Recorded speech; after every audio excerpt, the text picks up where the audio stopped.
Assalamualaikum warahmatullahi wabarakatuh. Hamdan wa syukranillah wa ba'd. Sampurasun, sahabat-sahabat yang baik hati dimanapun Anda berada.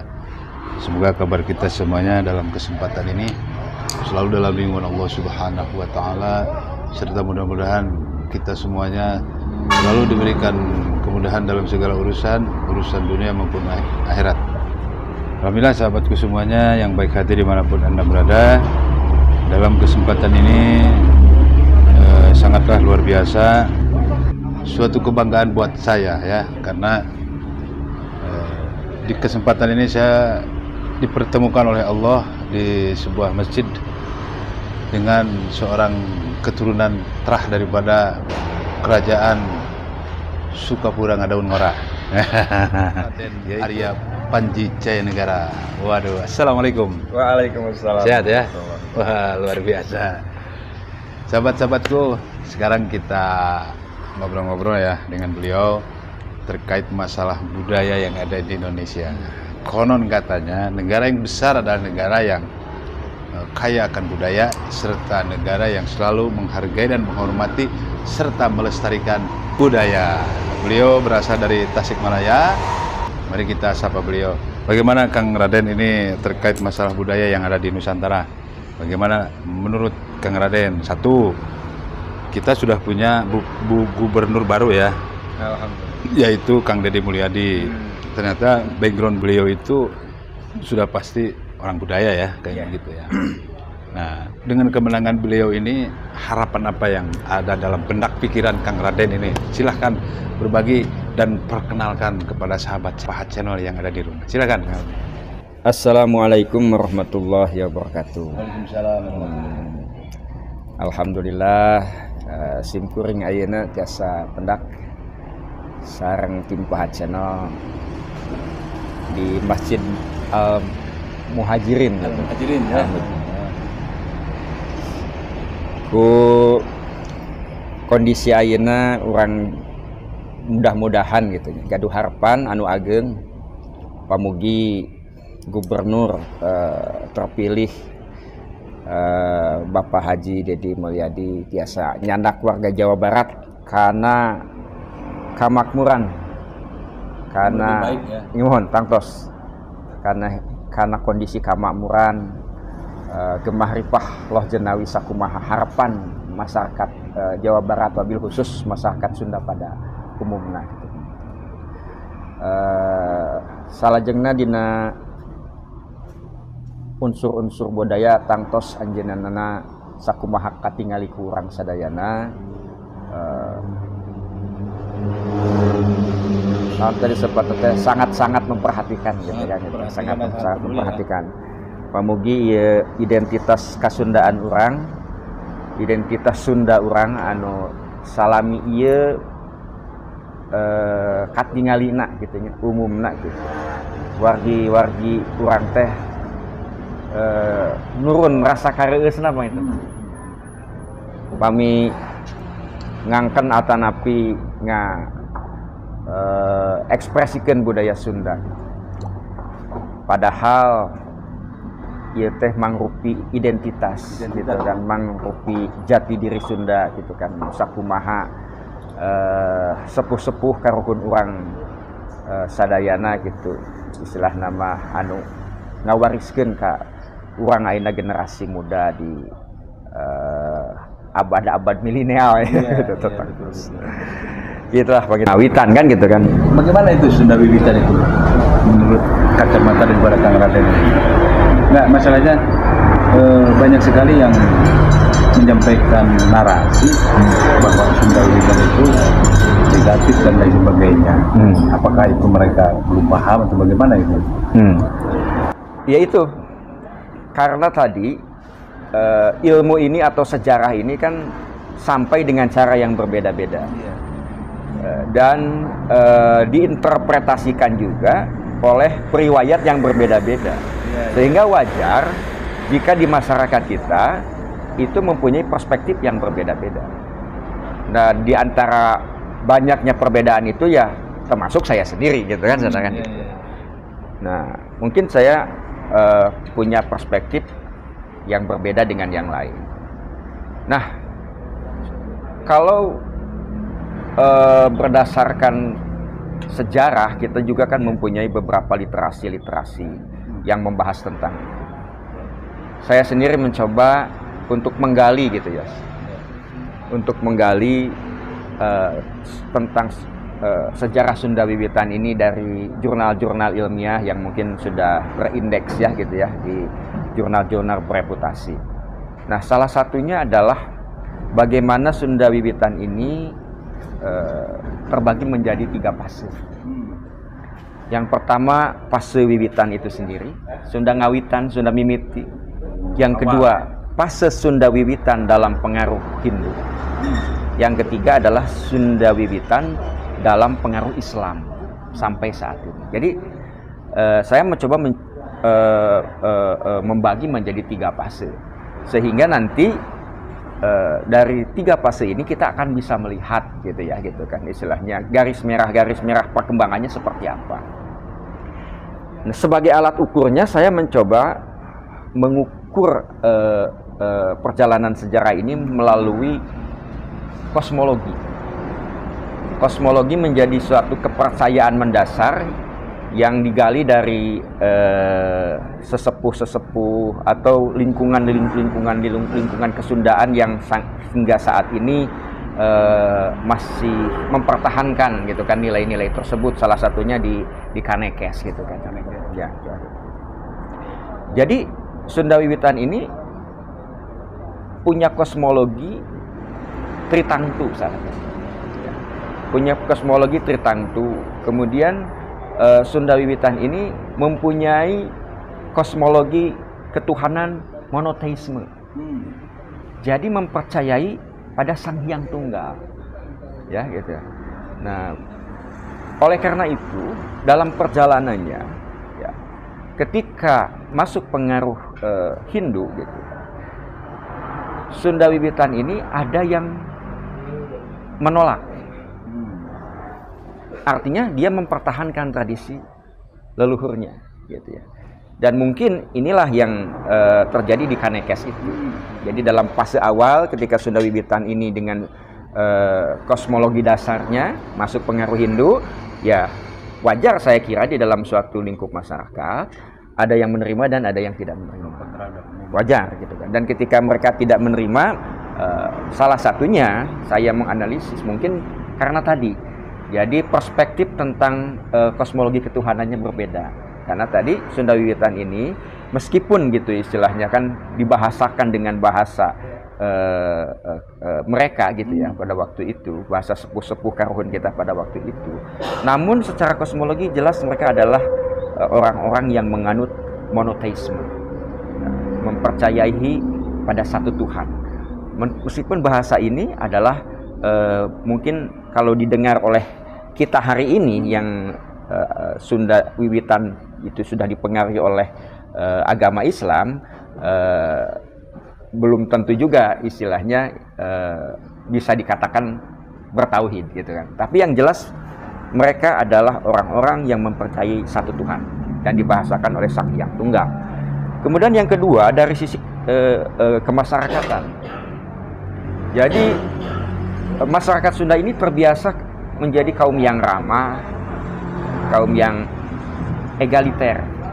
Artinya kita terbiasa dalam suatu lingkup kebersamaan tanpa membedakan strata satu sama lain. Sedangkan pengaruh Hindu ini muncul dengan istilah adanya kasta-kasta dan strata-strata, di mana di situ ada Brahmana, Ksatria, Waisya, Sudra gitu kan. Dan adanya kasta-kasta ini bagi sebagian masyarakat Sunda Wiwitan pada waktu itu yang mungkin tidak bisa mengadopsi budaya Hindu tersebut, maka dia mempertahankan Sunda Wiwitan. Kemudian di fase yang selanjutnya gitu ya, muncullah fase yang disebut dengan Sunda di dalam pengaruh Islam. Nah, ketika Islam datang, Islam menawarkan sistem tauhid, itu kan sedangkan di mana ini mempunyai bukan irisan yang sangat kuat dengan konsepsi Sang Hyang Tunggal tadi, dengan konsepsi monoteisme tadi, sehingga ya banyak sekali masyarakat yang secara sukarela menerima Islam menjadi salah satu bagian daripada budaya Sunda, karena satu sama lain memang saling menguatkan. Kemudian termasuk juga budaya kemasyarakatan, di mana Islam ini tidak mempunyai strata sosial gitu kan, karena segala sesuatu di dalam Islam ini diukur daripada ketakwaan umatnya terhadap Allah Subhanahu wa Ta'ala. Sehingga konsepsi tauhid ini dengan mudah bisa diterima oleh masyarakat Sunda Wiwitan gitu kan. Nah, dan dalam fase itu ada satu fase transisi yang mana menjadi satu fase transisi ini menjadi satu sebetulnya satu momentum Islamisasi masyarakat Sunda. Nah, di sini pun ada berbagai macam perbedaan tentu saja tergantung perspektif dan kepentingan politik pada waktu itu. Jadi masyarakat Sunda kita ini kan sangat mengagungkan, menghormati leluhurnya yang bernama Prabu Siliwangi gitu kan, saudara gitu. Nah, Prabu Siliwangi ini sendiri adalah seorang raja yang ada di masa transisi antara Sunda di dalam pengaruh Hindu dan Sunda di dalam pengaruh Islam gitu kan. Dan ada beberapa perbedaan pendapat di masyarakat kita. Apakah Prabu Siliwangi itu seorang Muslim, sudah bersahadat? Apakah Prabu Siliwangi itu masih menganut agama Hindu gitu kan? Namun demikian dari beberapa perspektif tersebut ya kembali lagi kan namanya sejarah gitu kan, silakan itu kan silakan itu. Nah, hal-hal yang mungkin bisa menjadi bahan diskusi itu ketika kebijakan-kebijakan Prabu Siliwangi yang mana menjadikan ketiga putranya menjadi tokoh-tokoh penyebaran agama Islam di Jawa Barat. Jadi di dalam sejarah transisi antara Sunda di dalam pengaruh Hindu dan Sunda di dalam pengaruh Islam, kita mengenal satu sosok yang menjadi karuhun kita semua dan diagungkan oleh semua masyarakat Sunda, yaitu Prabu Siliwangi. Ya. Dan ada beberapa versi tentu saja yang saya kira tadi kita serahkan kembali kepada masing-masing interpreternya gitu ya gitu kan, karena ini berkaitan dengan sejarah yang dipengaruhi oleh sanadnya gitu ya, oleh situasi politiknya dan kepentingan para periwayatnya. Tentu saja kita boleh mempunyai perbedaan persepsi masing-masing.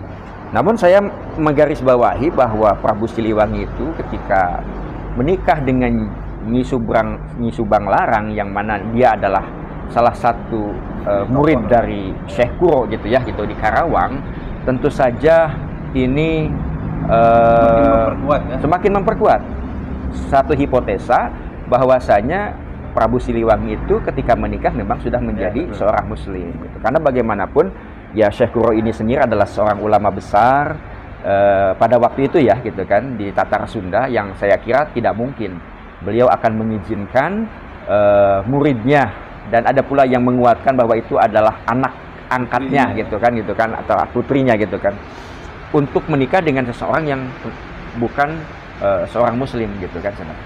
Oleh karena itu hipotesa bahwa Prabu Siliwangi adalah seorang Muslim itu bisa dibenarkan atau kuat gitu kan.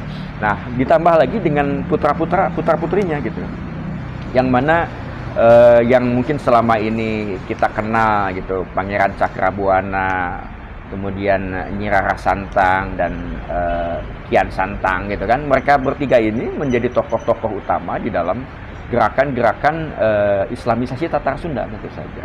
Wabil khusus yaitu Nyi